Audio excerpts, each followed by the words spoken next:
3,300 years ago in Egypt, there lived a stonemason named Amenhotep.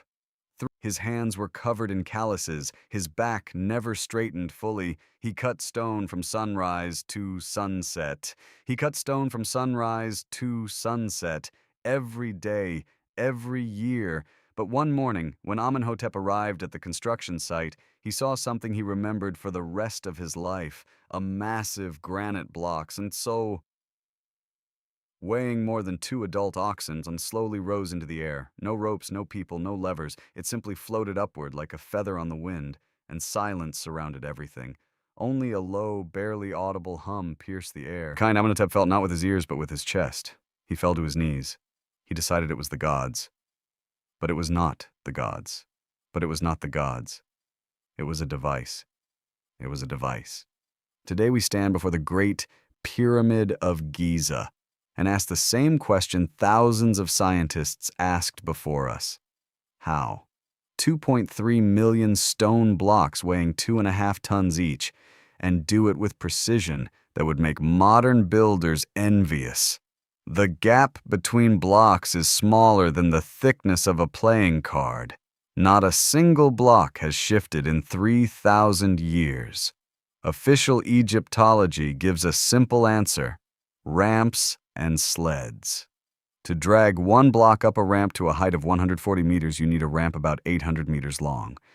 2,300,000 blocks. At a rate of one block every 2 minutes. Construction would take 80 years. According to the official version, the Pyramid of Khufu was built in 20 years. A ramp of stone and brick for such construction would require as much material as the pyramid itself. The math does not add up. In 1906, French researcher Pierre Lecoq was working at the Temple of Karnak. Among hundreds of inscriptions, he came across one that did not fit any known catalog. The hieroglyphs described a device, not a ritual, not a prayer, not the story of a pharaoh. A device. Lecoq made sketches, published a short note, and nothing. The academic community stayed silent. Several decades later, archaeologists discovered in the Temple of Abydos, one of the oldest religious centers in Egypt, chamber as-7. On the northern wall of this chamber was a panel with an image and text unlike anything found before. It showed a cylinder in cross-section. Above the cylinder floated a stone block. No ropes, no hands, no support. This does not look like a religious symbol. It is not a metaphor. It is a technical instruction. The Egyptians were not primitive people. They could calculate, build canals, predict the flooding of the Nile. Their medicine described brain surgery. Their astronomy was more precise than that of many medieval European scholars. That principle is called acoustic levitation. Sound waves of a specific frequency and geometry create pressure zones in which objects are held in the air. In 1985, scientists first lifted a small object with sound in a laboratory. Since then, the technology has developed. Today, laboratories in Tokyo, Bristol, and Pasadena study the possibilities. But the Egyptians, judging by the inscription in chamber AS7, knew about this 3,000 years before us. Acoustic levitation works as follows. A sound emitter creates waves of a specific frequency. When these waves reflect off a surface and return, they overlap with the outgoing waves. At certain points, the waves amplify each other. At others, they cancel out. Where they cancel out, zones of low pressure form. An object placed in such a zone is held there. For this to work with an object of a specific size and weight, the precise geometry of the emitter is needed. 8 curved protrusions on the cylinder walls are not decoration. Modern acoustic engineers use multi-point emitters precisely to create stable levitation zones.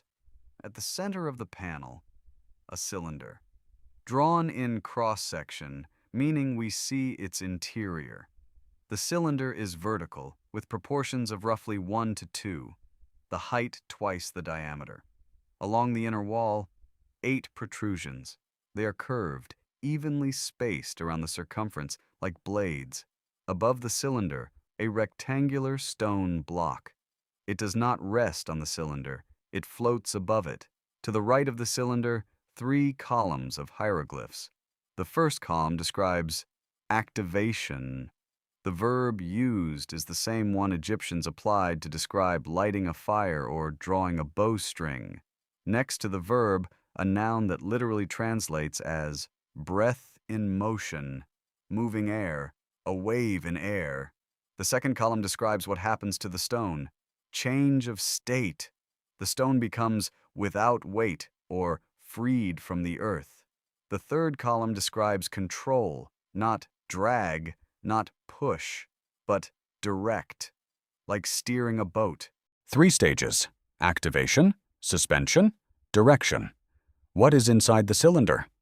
Hieroglyphic text inside the actual image of the cylinder is rare. The first sign, air in motion, breath in flow. It already appeared in the outer text. The second sign, composite, change and state, a medium that is itself in a changed state. The third sign, stone of the pyramid. Not just any stone, this specification matters. Inside the cylinder, 3 substances or 3 states, moving air, an altered medium, and the material to be lifted. What does this mean in the language of modern physics? Acoustic levitation works as follows. What created the breath in motion inside the cylinder? The text on the northern wall answers this question.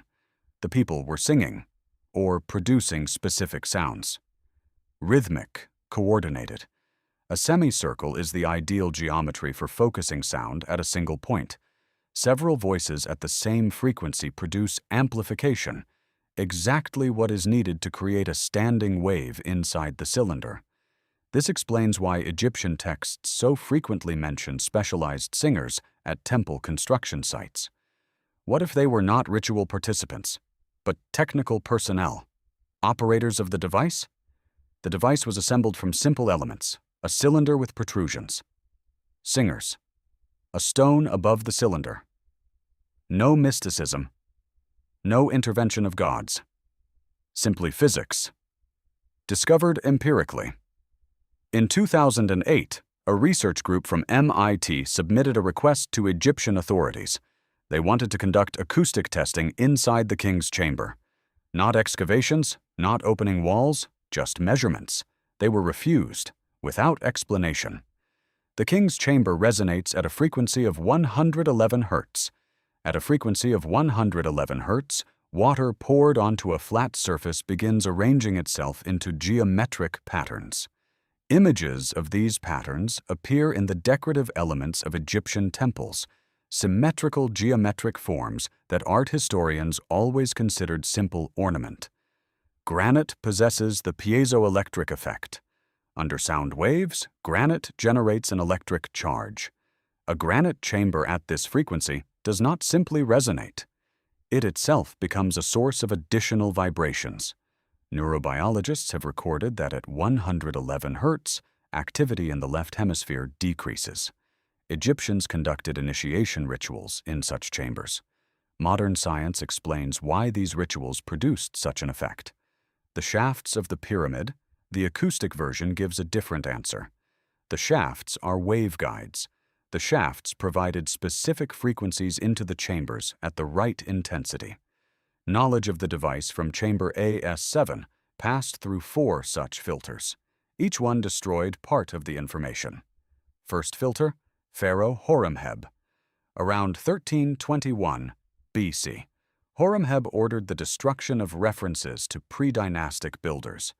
If a construction technique existed that pre-dynastic masters knew, any mention of the actual creators destroyed the legitimacy of power. Horemheb destroyed thousands of inscriptions. Chamber AS7, apparently, went unnoticed.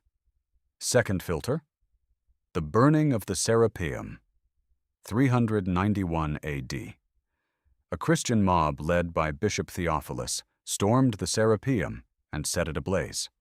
The fire destroyed a repository containing texts that described methods of the first lifting. Alexandrian historian Orosius mentioned these texts. He called them records of stone without touch and descriptions of voice-lifting weight. Third filter, the Napoleonic expedition, 1798 to 1817. Volume 9 contained drawings of several chambers of the Temple of Abydos, including the northern wall of Chamber AS7. The second edition was published in 1821. The section with drawings of wall AS7 was absent. Between 1809 and 1821, Champollion deciphered hieroglyphs. Before the decipherment, the drawing was a picture. After, a readable technical document. Who removed the section from the second edition is unknown. The section simply disappeared. The first edition survived in several copies in European libraries. Fourth filter: the British Museum and Egyptian authorities. Our time. The British Museum holds detailed tracings of the northern wall of Chamber AS7, classified under restricted access. In 2017, an independent research group submitted an official request to study these tracings. The request stalled and received no answer. Zahi Hawass, former Minister of Antiquities, determined who received access for many years. His position on non-standard theories was unambiguous. The official version is correct. A researcher who published a paper on the resonant properties of the King's Chamber received an official letter demanding the publication be retracted.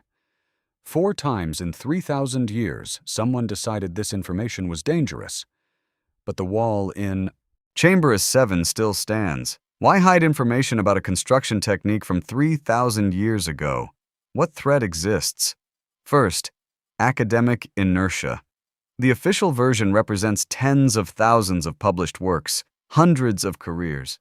If the version is wrong, not just one theory collapses. The reputation of an entire discipline collapses. Second, technological implications. If acoustic levitation worked on an industrial scale, modern science is moving toward a technology that already existed. This shifts the question from, is this possible, to exactly how did they do it? And the answer is potentially valuable. Third, religious and political considerations. The pyramids are part of Egypt's national identity. An alternative version raises the question of where this knowledge came from and who was actually their source. These questions are politically sensitive. Amenhotep lived and died not knowing that his testimony would become dangerous. Then Horemheb came. Then the Serapeum burned. Then a section disappeared from the French edition. Then the British Museum archives closed. But the wall in Chamber AS7 they did not manage to destroy. It still stands today. And in the next part, we will go through it, hieroglyph by hieroglyph. In 2023, a group of researchers from the University of Tokyo published calculations showing acoustic levitation could hold objects weighing up to several tons. The King's Chamber fits perfectly the description of a resonant chamber that amplifies sound to the needed intensity. Now, about the precision of the stonework. The official ramp version does not explain the main thing. Suppose a block was dragged to the right place along a ramp. How is it laid with precision smaller than a playing card? But if the block descends within a standing wave zone, the picture changes. A standing wave is a stable structure. The block settles onto the surface as precisely as a needle settles into a groove. In the text of Chamber AS7, the verb used for control is the one Egyptians applied to steering a boat. Controlling the direction of an object happens through phase shift. The low-pressure zone shifts slightly. The object follows it. Lower the node slowly toward the surface. The stone descends. Place it on the course below. The precision is not achieved by skilled human placement. It is achieved by the physics of the field itself. Engineers from the University of Bristol in '97 arrived at a configuration of 8 points around a circumference with curved reflectors. None of the Bristol group had studied Egyptian artifacts. They arrived at this form through mathematics and experiment. The form matched, not approximately, but exactly. 8, curved, around a circumference. Could this work with blocks weighing 2.5 tons? There is a direct relationship between emitter size, power, and object mass. The question is not whether acoustic levitation can lift heavy objects. Physics says it can. The question is whether the ancient Egyptians had a device capable of generating the required acoustic field. Let us put everything together. Not as theory, as a set of concrete facts, each verifiable on its own. Fact 1.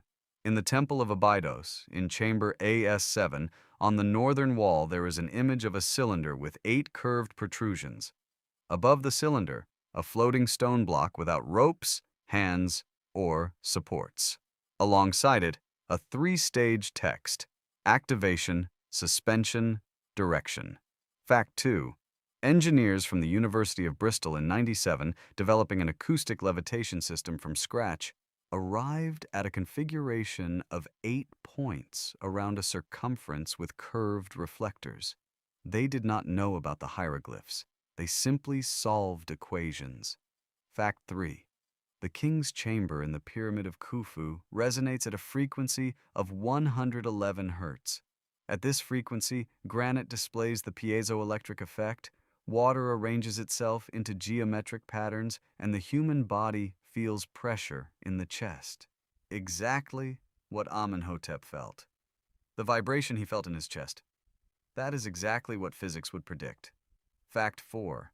4 independent events over 3,000 years destroyed or restricted access to information connected with this subject. Each of these events is documented separately.